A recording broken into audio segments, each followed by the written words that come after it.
नमस्कार। You me and health में आप सभी का बहुत बहुत स्वागत है।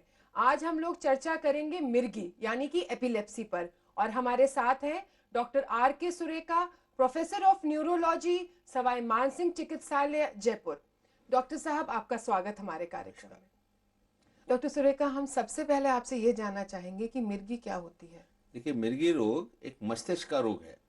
और जैसे आपको मालूम होगा, मस्तिष्क में बहुत सारी असंख्य कोशिकाएं होती हैं और इन कोशिकाओं में विद्युत का प्रवाह होता है। जी। तो जब विद्युत का प्रवाह ज़्यादा हो जाता है तो हमें मिर्गी का दौरा पड़ जाता है, और जब दौरा बार बार पड़ता है तो उसको हम मिर्गी कहते हैं। तो मिर्गी रोग होता क्यों है, इसके क्या कारण है? देखिए, देखा गया ये है कि 60 से 70% केसेस में तो कोई कारण नहीं मिलता, उनको हम कहते हैं इडियोपैथिक एपिलेप्सी। और केवल 31% केसेस में हमको कारण मालूम चलता है, जिनमें मुख्य कारण या तो रसौली होना, सर में चोट लग जाना, या बचपन में जब बच्चे का जन्म होता है तो ऑक्सीजन की कमी हो जाना, या आजकल एक तरह की बीमारी है सिस्टिसर्कोसिस, जिसमें कि एक टेपवर्म का लार्वा पेट के जरिए ब्रेन में पहुंच जाता है, तो वो भी कारण है। और इसी तरीके से कुछ ज़्यादा दवाइयों का मद्यपान करना या इस तरह के दवाइयों का सेवन करने से भी मिर्गी रोग हो सकता है। तो मिर्गी रोग का कोई इलाज या कोई निदान है? देखिए, मिर्गी रोग के निदान के लिए आपने देखा होगा कि मिर्गी रोग जब आप हर आदमी का एक्सपीरियंस होगा कि जाते हुए मरीज गिर जाता है, हाथ पैर धूसने लग जाते हैं, मुंह में झाग आ जाता है और कभी जीभ कट जाती है हाँ जी। रास्ते में। तो इसका इलाज संभव है और इसके लिए निदान पहले हमें करना चाहिए। तो निदान करने के लिए सबसे प्रथम हम जो सबसे इम्पॉर्टेंट चीज़ है वो मरीज की खुद की हिस्ट्री है। तो फर्स्ट जो आदमी उसको देखता है तो उसका रिश्तेदार होता है ज़्यादातर, क्योंकि मरीज तो खुद बेहोश हो जाता है, अपने बारे में बता नहीं सकता। जी। तो उसका जो रिश्तेदार या अटेंडेंट वो बताता है, उससे ही करीब 70% हम ये बता सकते हैं कि इस रोगी को मिर्गी का रोग है या नहीं। तो किस और चीज को बताने के लिए ध्यान रखना चाहिए? हाँ, वो जैसा वो मरीज को होता है, वो उसकी प्रकृति, कैसे वो गिरता है, उसकी जीभ कटती है या नहीं कटती, ये सब वो बता देता है। इसके पश्चात हमारे पास कुछ टेस्ट भी हैं जिनके जरिए हम ये बता सकते हैं कि मिर्गी रोगी को मिर्गी की बीमारी है या नहीं। और इन टेस्टों में सर्वप्रथम हम सबसे इम्पॉर्टेंट है वो एक ईईजी टेस्ट होता है। जी। ईईजी टेस्ट दिमाग के अंदर स्कैल्प के ऊपर तार लगा देते हैं और मशीन से उसकी जांच होती है और वो इलेक्ट्रिकल डिस्चार्ज मेजर करता है ब्रेन का। तो इसके लिए तो क्या अस्पताल में दाखिल होना पड़ता है? देखिए, ये एक छोटी जांच है, इसके लिए ये आउटडोर बेसिस पे होती है जांच, और इसके लिए कोई भर्ती की आवश्यकता नहीं है। मैं आपको बताऊं कि इसके अलावा आजकल ईईजी में भी हमारे पास कई तरह की ईईजी आ गई हैं। एक है जिसको हम 24 घंटे के लिए लगा देते हैं स्कैल्प पर। जी। तो कई बार जो पहले नहीं मालूम चल सकता है तो वो हमें 24 घंटे में जरूर यील्ड दे देता है। और इसके बाद अगर मरीज के ईईजी और फिर एक दूसरा कारण मालूम करने के लिए दो तरह की जांच हम करते हैं। एक तो कहते हैं हम सीटी स्कैन, आपने नाम सुना होगा सीटी स्कैन, हाँ जी। जिसमें एक एक्सरे की जैसा जांच होती है। और इसमें हमें ये मालूम चल जाता है कि मरीज के मस्तिष्क में क्या है, क्यों हुआ।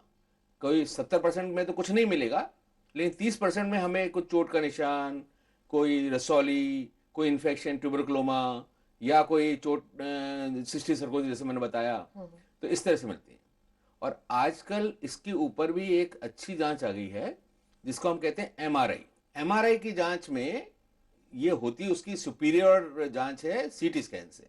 थोड़ी महंगी जरूर होती है सीटी स्कैन के मुकाबले में, लेकिन इसमें हमें विस्तृत जानकारी मिल जाती है कि कौन सा ट्यूमर किस तरह का है, किस तरह की गांठ है। तो तो मतलब ये समझें कि अगर सीटी स्कैन में ना पता चले तो एमआरआई कराते हैं। बिल्कुल आपने सही फरमाया।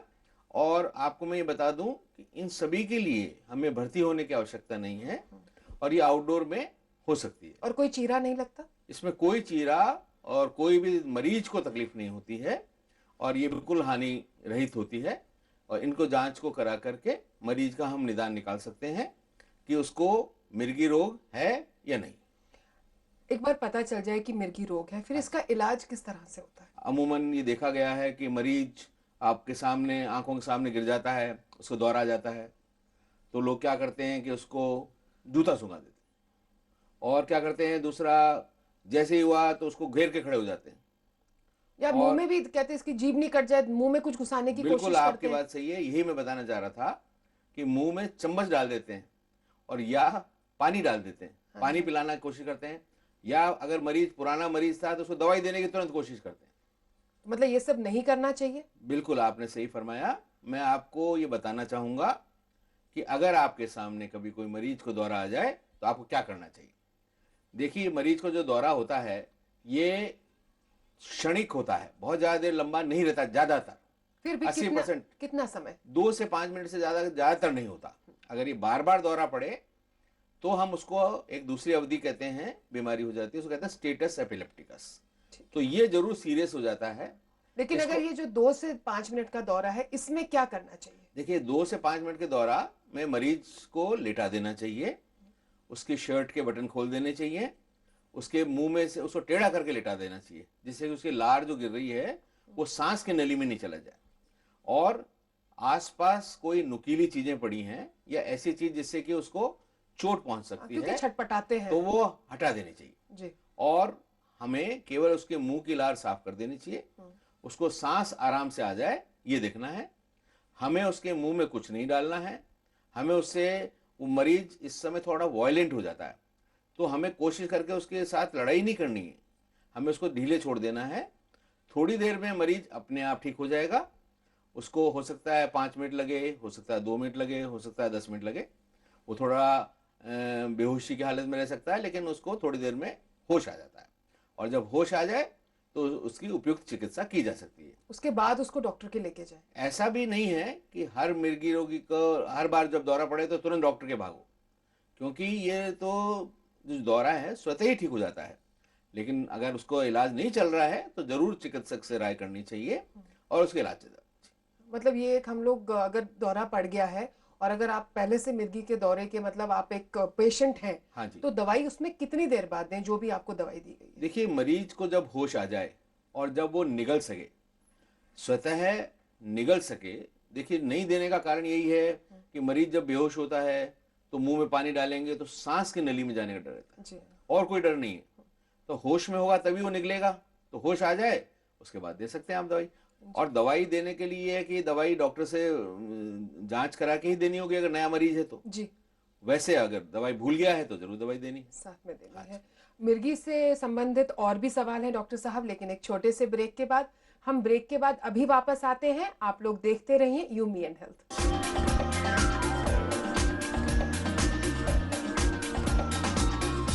भारत में भी विश्व स्तरीय इमारतें, जर्मन टेक्नोलॉजी से बना वर्ल्ड क्लास सीमेंट। भांगर सीमेंट, सस्ता नहीं, सबसे अच्छा।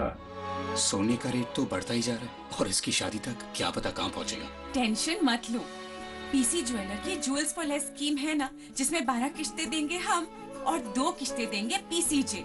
है ना फायदे का सौदा? Jeweller for generations, PC jeweller.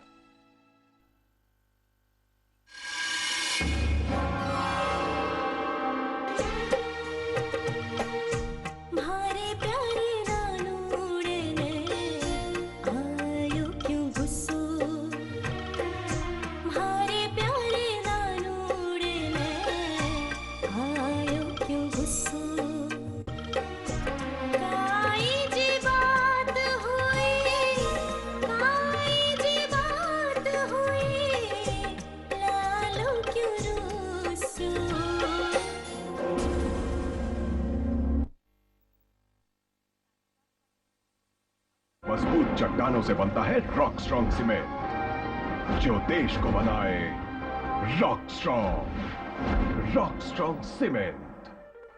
जब दर्द सताए, back for herbal joint care gel लगाएं। 11 जड़ी बूटियों की शक्ति से भरपूर जॉइंट केयर जेल का क्विक एक्शन फॉर्मूला दे दर्द से असली आराम। जॉइंट केयर ऑयल और जॉइंट केयर टैबलेट्स भी उपलब्ध। बैक फॉर जॉइंट केयर, दर्द का असली दुश्मन। राजस्थान का सबसे अहम शहर जयपुर, जहां रहते हैं खास लोग, होते हैं काम विशेष, जिनसे बनती हैं विशेष खबरें। प्रदेश की राजनीतिक पृष्ठभूमि इस शहर में, हलचल हर पल जो रहती है सदा खबरों में। यहाँ का फैशन और ग्लैमर रहता है पूरे प्रदेश की नजरों में। राजमार्ग से गली कूचे तक चमकते धड़कते हैं रात दिन, इसलिए राजधानी हमेशा रहती है सुर्खियों में। देखिए पिंक सिटी सोमवार से शनिवार रात 8 और 12 बजे और रविवार शाम 7:30 बजे। उसके सह प्रायोजक है वाटर हार्वेस्टिंग अपनाएं पर्याप्त जल के लिए, सुखद कल के लिए। बिजली बचाएं, सेव एनर्जी। जयपुर विकास प्राधिकरण। सौर ऊर्जा आज का विचार, कम करो बिजली का भार। महाकोश कुकिंग ऑयल, स्वाद और सेहत का खजाना। बेमिसाल मजबूती का सिर्फ एक मंगला TMT सरिया। PACL, we build the future।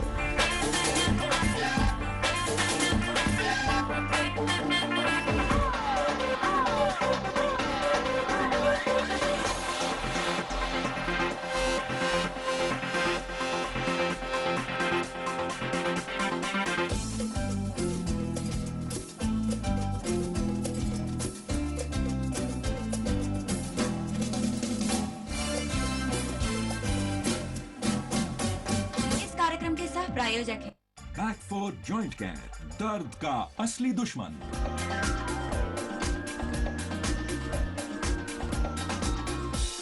Break के बाद आप सभी का स्वागत है। हम लोग चर्चा कर रहे हैं डॉक्टर सुरेखा से। डॉक्टर सुरेखा, मिर्गी के दौरे क्या एक ही तरह के होते हैं? देखिए, मिर्गी के दौरे जो हैं मुख्यतः दो तरह के होते हैं। एक को हम कहते हैं आंशिक मिर्गी और एक को कहते हैं पूर्ण मिर्गी। तो जैसा कि वर्ड आपको कह रहा है आंशिक, इसका मतलब ये होता है कि या तो एक हाथ में आया, एक पैर में आया, या आधे हिस्से में आया, या फेस के अंदर आया केवल, तो उसको हम कहते हैं आंशिक मिर्गी। और एक होती है पूर्ण मिर्गी। तो पूर्ण मिर्गी का मतलब चारों हाथ पैर धूसते हैं, जैसा आपने अमूमन जो दौरे का डिस्क्रिप्शन लोग बाग देते हैं उसका पूर्ण मिर्गी का देते हैं जी। लेकिन मैं आपको बता दूं कि पूर्ण मिर्गी में कई तरह के दौरे होते हैं। एक को तो जो अमूमन आप देखते हैं जिसको हम कहते हैं जनरलाइज टॉनिक क्लोनिक सीजर्स। इसका मतलब हाथ पैर हिलते हैं, मुंह में झाग आ जाता है, मरीज बेहोश हो जाता है, जीभ कट जाती है। एक दूसरे तरह की पूर्ण मिर्गी होती है जिसको हम कहते हैं एब्सेंस सीजर्स जी। तो एब्सेंस सीजर्स में क्या होता है कि बच्चों में होता ज्यादातर ये, और बच्चा थोड़ी देर के लिए कांटेक्ट खत्म हो जाता है उसका दूसरे सराउंडिंग से, और वो एक पलक देखता रहता है और हाथ पांव नहीं छटछटाएंगे, हाथ पैर नहीं ऐसे बस बैठे बस केवल आंख खोल के देखता रहेगा। उस समय उसको मालूम नहीं होगा क्या हो रहा है, और वो थोड़ी सी देर में 5 सेकंड में, 10 सेकंड में, 1 मिनट में वापस होश में आ जाता है। तो इसको हम कहते हैं एब्सेंस सीजर्स।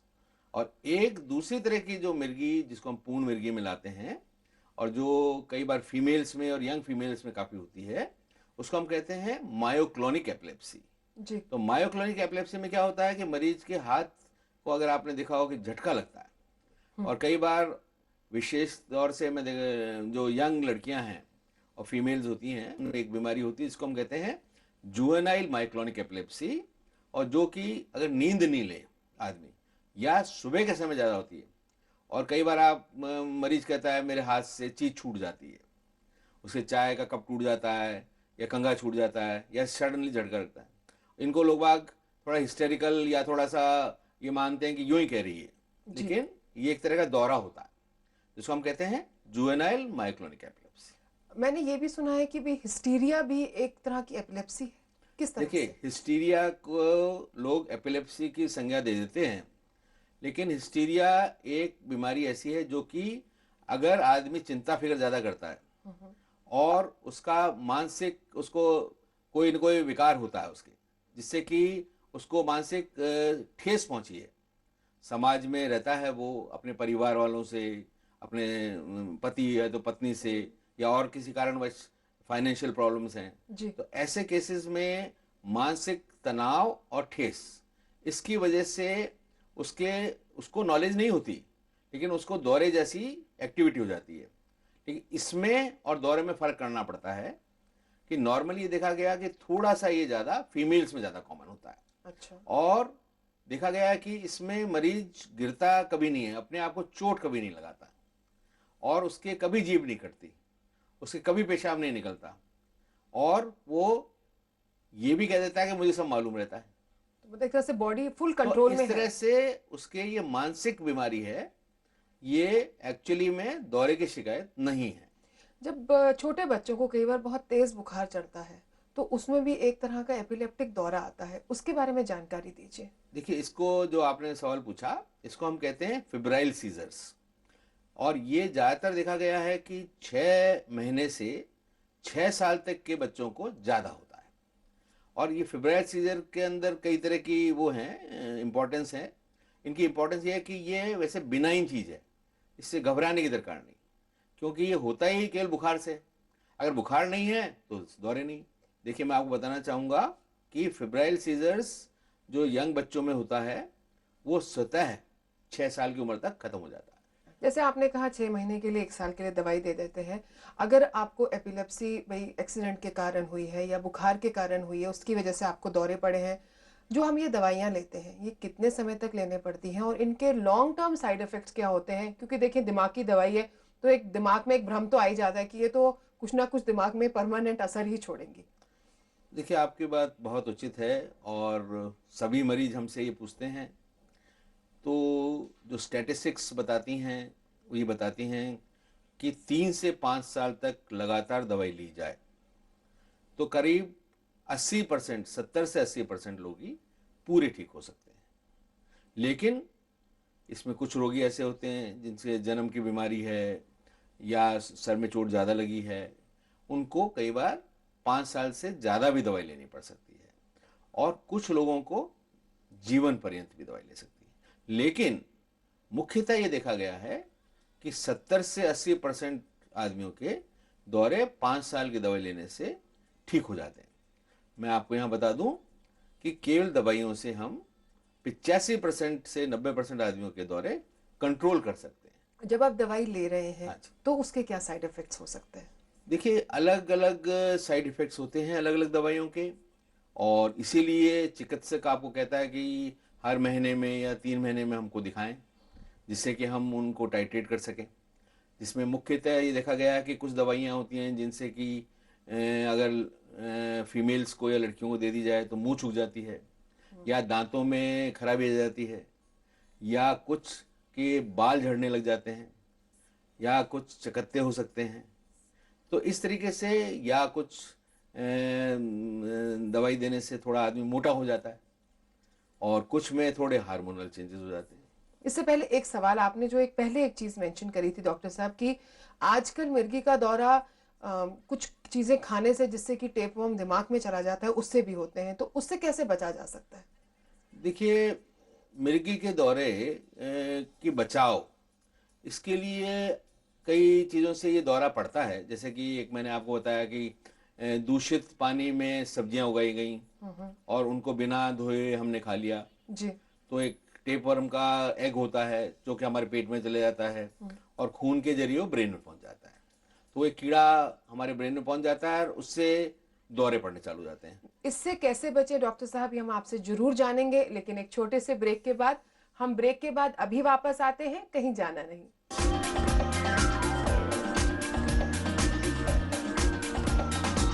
मजबूत चट्टानों से बनता है रॉक स्ट्रॉन्ग सीमेंट, जो देश को बनाए rock strong cement.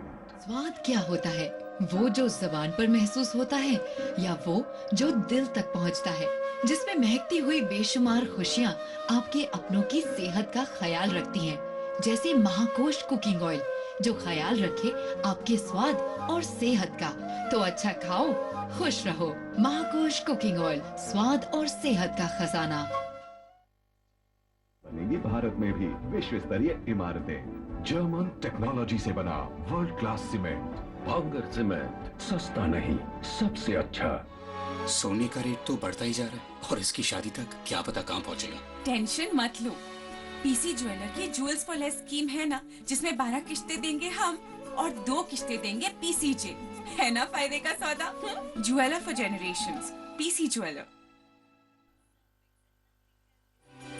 PACL, one of the largest real estate companies of India, having projects in more than 30 cities. We are also into farming and farmhouse development in more than 30,000 acres. PACL, we build the future.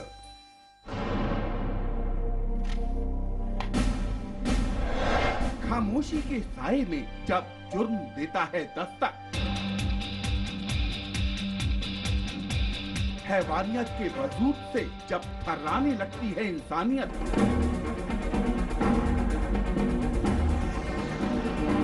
जुर्म की ऐसी ही खामोश दस्तक को हम देते हैं आवाज और करते हैं आपको बाखबर। खौफनाक जुर्म की सच्ची और बेबाक तस्वीर, दास्ताने जुर्म। देखिए सोमवार से शुक्रवार रात 9:30 बजे ईटीवी के सभी हिंदी चैनल पर। इस कार्यक्रम के सह प्रायोजक हैं बिजली बचाएं, save energy.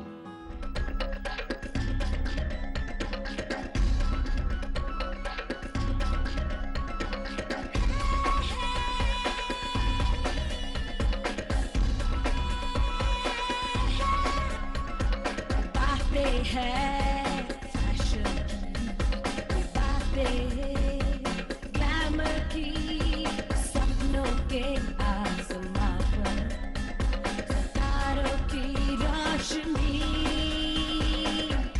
Glamour and style.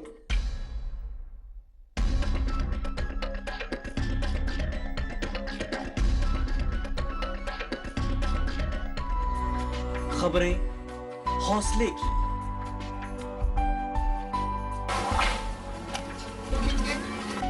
जज्बे की, बुलंद इरादे की। हमको देखकर जो महिलाएं ऐसी है उनके घर में हो रहा है, वो भी घर से निकलकर संघर्ष करे। खबरों की भीड़ में वो खबर जिसे देख कह उठे आप, जीना इसी का नाम है।